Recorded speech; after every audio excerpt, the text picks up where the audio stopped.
Hi, good evening, everyone. I'm Xoliswa Gongota, the principal of Linge Primary School in Nyanga.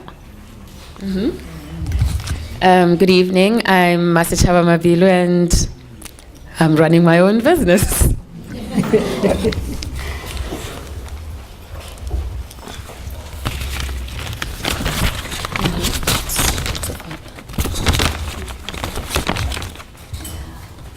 Okay.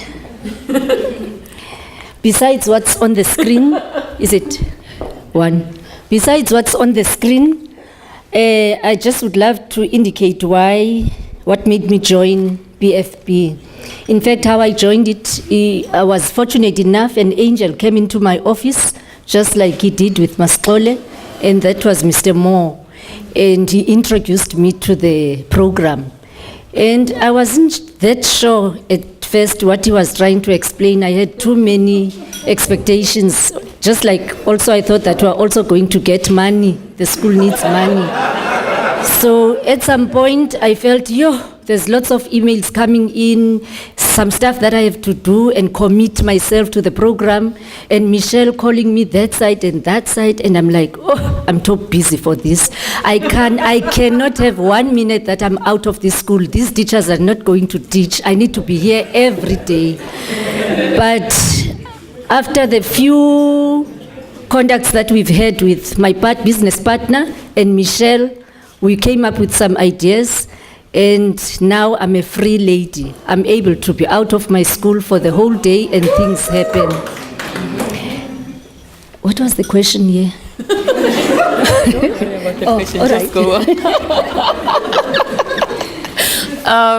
As you can see, Xolisa, she's a very humble lady. And hence why she's like disputing my paragraph there about what I wrote about her, because that's the woman I met. I met someone who's conquered both education and business and decided to go back to teaching. And when I came to be on board, I feel like Selwyn sort of bulldozed me into this because I was newly unemployed and figuring out how to actually start a business. And we'd been looking at partnering with Partners for Possibility in my past life. And suddenly he was telling me that I have to be a partner. And I thought, okay, since I still don't have direction about what to do with my life, maybe this is a great option. Except that when I came here at this very school for our first session, my principal was not even sure she wants to be on the program. And she was like, yeah, no, she doesn't have time for this. But I think through this journey, we've sort of figured out where to get things right. And that's why I said that the one thing that's brought us together in this uncertainty is knowing that we both have a passion for education. You can talk about your school. As principals, we know that we are required, or we were expected to implement all the objectives from the, what is it called? The NDP objectives. So, but as principals who are not that empowered or maybe ready to do that, the only thing that we know is teaching, and from there we need the skills to make sure that we move the school into achieving all the NDP objectives. Now the challenges that we've had at my school, we've got learners that are coming from psychosocial backgrounds and a complex community with severe unemployment, just as it was mentioned with the Heiderfeld, an alarming high rate of AIDS and learner safety because of the burglaries and because crime is high. So, and also what is nice is that the Nyanga is known as the highest, the capital city with the highest crime rate in the West, in South Africa. Nearly said the Western Cape, in South Africa. So you can imagine what kind of learners that we're having, and the unemployment, I'm sure about 99%, I don't want to even say 80% of parents are unemployed. So if I call my parents meeting during the week, I've got a full house and most of the parents standing outside. That's after I joined PFP. So they are responding, they are at home, they are unemployed, it's a no-fee school, so they are there, they are waiting for me, they don't want me to ask them money, so I can't fundraise from my learners because parents are unemployed. What else can? That's also resulting in poor literacy and maths results that are affected by that. The staff morale and the SMT morale was very low when I first met with Maschaba and PFP.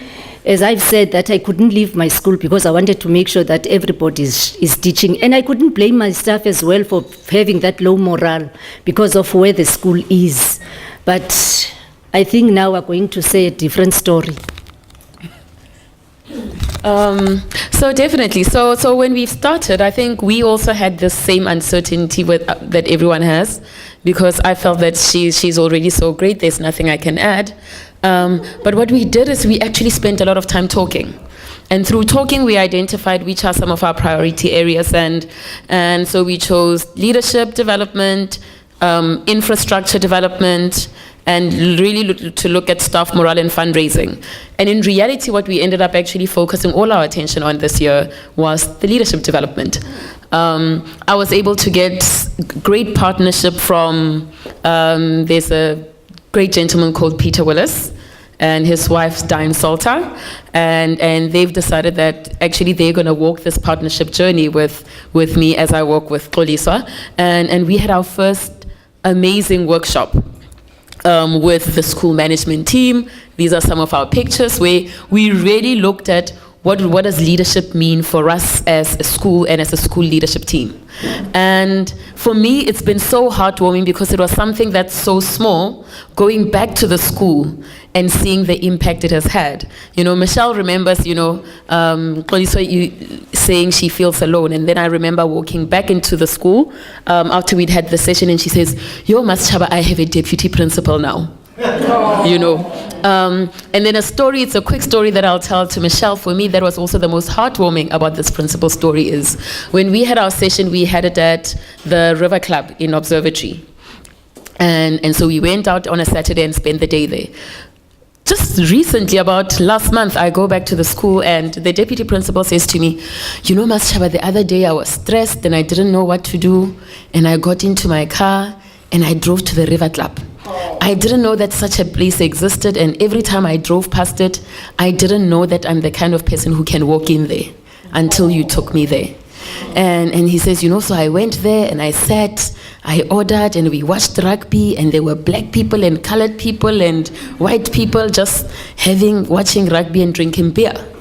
And for me, that was something fundamental, from a PFP strategy perspective, where nation building has been one of the tenants, because he was able to transcend that and go into spaces that he previously thought he'd be unwelcome in.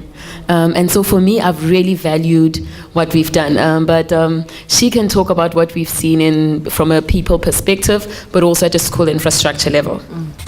Guys, I think let me just go back a little bit and just indicate that the most frustrating thing was the infrastructure. The school with Maschaba, I said, Maschaba, we can't start with anything. As I've said, I understand why the staff and learner morale is low. The school was a junior secondary school when I came in, and we phased it out up till, so it's now a primary school. So grade 8 and 9 are now at high school. And there were no chairs. That you would see the children walking to school with the 20-liter buckets that for them to sit on. And it was very bad. There was no computer lab, and yet the school was a junior secondary school. No proper library in place, so you could understand as they were destroying the school that they just had to. So we felt that before we could do anything, discipline problems, we expected that. I said it's a pity that they haven't banned the school yet. That's what we're expecting. But now we're talking a different story. We worked. That's how the school was. That's how, is this now? Renovations now. These are currently the renovations that are taking place. So what I needed was to get to PFP, to get me to sit down and stop getting frustrated and think about getting out of the hole that I was in.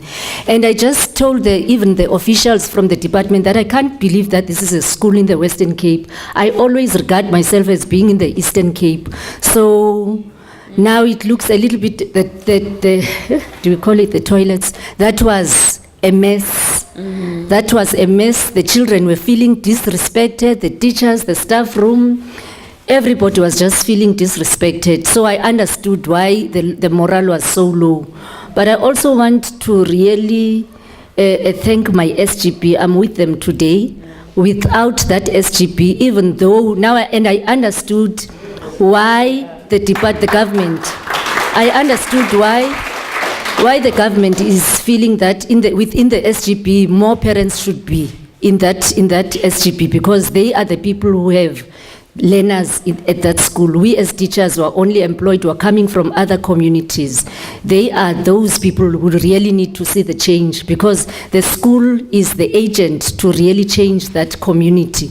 So if you can't get that right, it becomes messy. I've had my SGP really working behind with me, leading, and just, even as we were busy trying to get the department with Maschaba to come on board to really do something about the school. And I said, I refuse going around to corporate people, businesses, asking for them to come and repair a school that is in this condition. The department has got a budget for this, and that's what they are going to do. So that's what we started doing together with my SGP, with Maschaba, walking around, talking to people, and they came in. And when they came in, there were other policies that you can't hire. The school was backlogged into almost every week, and we had nothing. So the SGP put a system in place with the safety committee, just to say, let's get people to sleep at the school, to guard the school, not to wait for an armed response that's going to come from town or from Mitchell's Plain to get to Nyanga. By that time, we have nothing. So that's what we did. And then when it was time for renovations, and the department wanted to bring in a registered security company, and not recognizing the people that were sleeping in there, the SGP stopped those renovations. And it was a big thing. And they ended up writing to the Premier herself, and she intervened. So today, the department has changed its policies at our school. They are paying those people even though they are not a registered company. So thank you for that. What do you want to say thank you for? I think I've thanked my SGP already. Without them, I couldn't have moved. I'm with my chairperson and my SGP member as well. So without them, everybody knows, the department knows. My circuit manager always tells me that you've got a very strong SGP, because she knows them. They go in there, and one of them said at one of the meetings that we're having with the head office, you know what? If you sit down with government at a table like this, and you talk to them at a table like, they don't listen. And he was like pointing at his ear. They don't listen. For them to listen, you have to take them to court. Then they will start listening. And he was telling them that. So thank you very much for being strong, for what you believe is right, and for fighting for your children. I want to thank PFP. I want to thank Michelle. I want to thank my partner. I don't want to kiss you like Maskolo did. I want to thank my partner. Without PFP, I wouldn't be feeling the relief that I'm going to be feeling from next year. From next year, we're going to start talking other stuff. For the first time in my life, it's not the first time that I'm school principal, but it feels like it's the first time I'm a school principal. I've never experienced such. It's the first time I see it. Maybe it's because I started being principal in Khayelitsha when the schools were new. So the conditions were much better and different. So this one was like I was feeling as if I'm in the Eastern Cape. So next year we're only going to start focusing now on improving the results. But I know already, because when we got the SMT's morale back, that affected the staff, because you lead by example. What you reap is what you sow. So what the SMT was reaping, that's what we were sowing. Because even though the learners were coming from that community as professional people who are skilled enough, who are in this kind of teaching profession, we're supposed to also know better how to support them, because if we are demotivated ourselves, what are we expecting those kids? Those kids don't have hope at home. The only hope that they have is when they get into those gates of that school. They are hoping that those teachers are going to save them, but not to also lie restlessly around and not have energy or anything and not know what to do. So thank you so much, Michelle. Thank you so much, everybody. My circle 25. Thank you so much, colleagues. I've learned a lot from all your stories, and I'm also getting much as Fambai. I always call him Fambai. I call him in Xhosa. I call him Fambai, and he doesn't know what I'm trying to say. Thank you so much. He's been running around like anything. I'm always late. I like the last minute things. So he was like pressurizing me, because I am coming from that kind of environment where my Wi-Fi is not working. You won't understand that because you are in posh offices. My Wi-Fi doesn't work. I cannot access emails. So he was running around for this presentation to be up there with Maschaba and trying to phone me every time. I had my secretary saying, I'm not Xoliswa. Then she put the call through. Thank you so much.